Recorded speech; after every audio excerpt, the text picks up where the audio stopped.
Pues ja han començat les inscripcions al Passeig Saludable i ja tenim més de 200 persones. A veure si algú més vol entrar, perquè està en matrícula i molta gent aprofita per apuntar-se. Passeu, per favor. Buen día. Hola, Buen día. buenos días. ¿Qué lo del paseo, no? Lo de la Sí, matrícula. ara us Lo del apuntem. paseo. Ah, muy bien, muy bien. I, bueno, enguany que som 10 anys, també volíem preguntar-vos, als que sou els protagonistes del passeig, quins són els motius pels quals us apunteu a El ese paseo dia. es un día muy especial, porque ya llevamos 3 o 4 años. 4 años.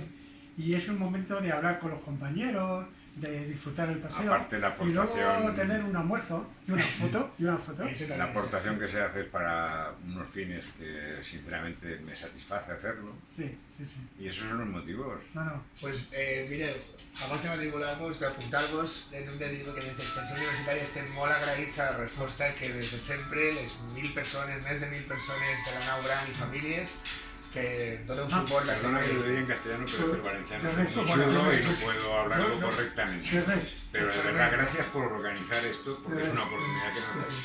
Pues Está muchas muy gracias. chulo, está muy chulo. Estamos encantados. Y vamos a repetir.